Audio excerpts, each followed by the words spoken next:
Hello hi friends, ಆರು ರುಚಿಗಳು ಮೈ ಮಾನಸ ಚಾನಲ್ಗೆ ಸ್ವಾಗತ. ಇವಾಗ ಅವರೆಕಾಳು ಸೀಸನ್ ಆಗಿರೋದ್ರಿಂದ ಚಿತ್ಕವರೇನಲ್ಲಿ ಸ್ನ್ಯಾಕ್ಸ್ ಮಾಡೋದು ಹೇಗೆ ಅಂತ ಮನೆಯಲ್ಲೇ ಮಕ್ಕಳಿಗೆ ಇಷ್ಟ ಆಗುವಂತ ಸ್ನ್ಯಾಕ್ಸ್, ಖಾರವಾಗಿರೋ ಅಂತ ಸ್ನ್ಯಾಕ್ಸ್ ಮಾಡೋದು ಹೇಗೆ ಅಂತ ತೋರಿಸ್ತಾ ಇದ್ದೀನಿ. ಇದು ತುಂಬಾ ಈಸಿ.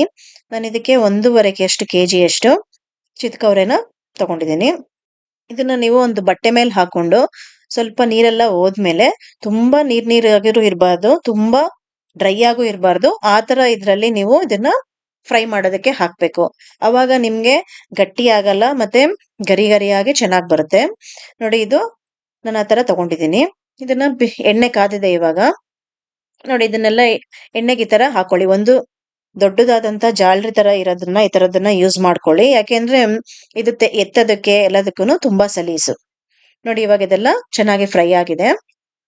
ನೋಡಿ, ಇದ್ರ ಮೇಲೆ ನೊರೆ ನೊರೆ ಎಲ್ಲ ಇವಾಗ ಸ್ಟಾಪ್ ಆಗಿದೆ. ಈ ನೊರೆ ಎಲ್ಲ ಸ್ಟಾಪ್ ಆದ್ಮೇಲೆ ಇದು ಚೆನ್ನಾಗಿ ಫ್ರೈ ಆಗಿದೆ ಅಂತ.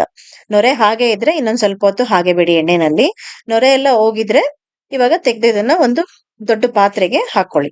ಯಾಕೆಂದ್ರೆ ಇಂಗ್ರೀಡಿಯೆಂಟ್ಸ್ ಇದಕ್ಕೆ ಜಾಸ್ತಿ ಹಾಕೋದ್ರಿಂದ ಒಂದು ದೊಡ್ಡ ಪಾತ್ರೆ ತಗೊಂಡು ನೀವು ಅದರಲ್ಲಿ ಇವಾಗ ಅದೇ ತರ 1.5 ಕೆಜಿ ಅಷ್ಟು ನಾನು ಫ್ರೈ ಮಾಡ್ಕೊಂಡು ಇಟ್ಕೊಂಡೆ.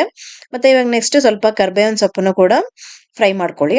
ಸುಮ್ನೆ ಎಣ್ಣೆಗೆ ಹೀಗಿಟ್ರೆ ಅದು ಗರಿ ಗರಿ ಆಗೋಗುತ್ತೆ. ಅದನ್ನು ಕೂಡ ಫ್ರೈ ಆಗಿ ಹಾಕೊಳ್ಳಿ. ನೋಡಿ, ಕಡಲೆಕಾಯಿ ಬೀಜನೂ ಕೂಡ ಅರ್ಧ ಕೆಜಿ ಅಷ್ಟು ಕಡಲೆಕಾಯಿ ಬೀಜ ತಗೋತಾ ಇದ್ದೀನಿ ನಾನು. ಅದನ್ನು ಕೂಡ ನೋಡಿ ಈ ತರ ಇಟ್ಕೊಂಡು ಎಣ್ಣೆನಲ್ಲಿ ಈ ತರ ಫ್ರೈ ಮಾಡ್ಕೊಳ್ಳಿ. ನೋಡಿ, ಈ ತರ ನಿಧಾನಕ್ಕೆ ಫ್ರೈ ಮಾಡ್ಕೊಳ್ಳಿ. ಗರಿ ಗರಿಯಾಗಿ ಚೆನ್ನಾಗಿ ಬರುತ್ತೆ. ಇದು ಕೂಡ ಬೆಳ್ಳುಳ್ಳಿ ಕೂಡ ನಾನು ಒಂದು 5 ಉಂಡೆ ಅಷ್ಟು ಬೆಳ್ಳುಳ್ಳಿನ ಈ ತರ ಸಿಪ್ಪೆ ಬಿಡಿಸಿ ಜಜ್ಜಿ ಅದನ್ನು ಕೂಡ ಈ ತರ ಫ್ರೈ ಮಾಡ್ಕೊಳ್ಳಿ. ತುಂಬಾ ಕರಿಯಾಗಿ ಕಪ್ಪಗೆ ಸೀದಿಸ್ಬಿಡ್ಬೇಡಿ. ನೋಡಿ, ಈ ತರ ಗೋಲ್ಡನ್ ಬ್ರೌನ್ ಕಲರ್ ಬಂದ್ರೆ ಇದು ಚೆನ್ನಾಗಿರುತ್ತೆ ಟೇಸ್ಟ್. ಇದಾದ್ಮೇಲೆ ನೀವು ಕೊಬ್ಬರಿನೂ ಅಷ್ಟೇ, ನಾನು ಅರ್ಧ ಚಿಪ್ ಅಷ್ಟು ಕೊಬ್ಬರಿನ ಈ ತರ ಉದ್ದುದ್ದಕ್ಕೆ ಕಟ್ ಮಾಡಿ ಹಾಕೊಂಡು ಇದನ್ನು ಕೂಡ ಎಣ್ಣೆನಲ್ಲಿ ಈ ತರ ಫ್ರೈ ಮಾಡ್ಕೊತಾ ಇದ್ದೀನಿ. ಇದನ್ನು ಅಷ್ಟೇ ತುಂಬಾ ಸೀದ್ಸಕ್ ಹೋಗ್ಬೇಡಿ. ಈ ತರ ಗೋಲ್ಡನ್ ಬ್ರೌನ್ ಬಂದ್ರೆ ಟೇಸ್ಟ್ ಚೆನ್ನಾಗಿರುತ್ತೆ.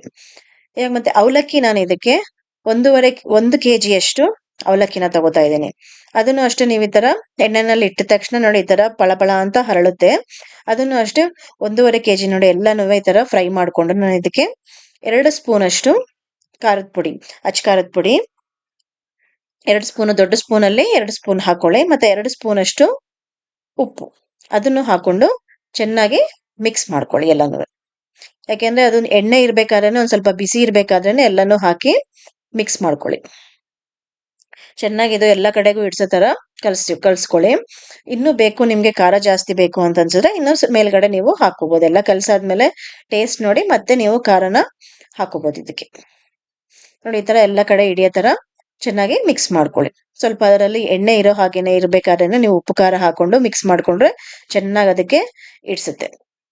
ನೋಡಿ, ಇವಾಗ ಸ್ಪೈಸಿ ಆದ ಚಿತ್ಕವರೆ ಕಾಳನ್ನ ಮತ್ತೆ ಅವಲಕ್ಕಿ ಮತ್ತೆ ಕಡಲೆಕಾಯಿ ಬೀಜ ಹಾಕಿರೋ, ಬೆಳ್ಳುಳ್ಳಿ ಹಾಕಿರೋ ಟೇಸ್ಟ್ ಘಮ ಅಂತ ಸ್ಮೆಲ್ ಬರ್ತಾ ಇದೆ. ತುಂಬಾ ಟೇಸ್ಟಿ ಆಗಿರೋಂಥ ಸ್ನ್ಯಾಕ್ಸ್ ರೆಡಿ ಆಗಿದೆ.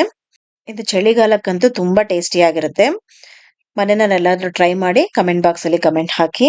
ಹಾಗೆ ನನ್ನ ಚಾನಲ್ನ ಸಬ್ಸ್ಕ್ರೈಬ್ ಮಾಡ್ತಾ ಇರೋರು ಇವಾಗಲೇ ಸಬ್ಸ್ಕ್ರೈಬ್ ಮಾಡ್ಕೊಳ್ಳಿ ಫ್ರೆಂಡ್ಸ್. ಹಾಗೆ ಬೆಲ್ ಐಕಾನ್ ಕೂಡ ಪ್ರೆಸ್ ಮಾಡಿ, ನನ್ನ ಹೊಸ ರೆಸಿಪಿಗಳ ನೋಟಿಫಿಕೇಶನ್ ನಿಮಗೆ ಬರುತ್ತೆ. Thank you friends.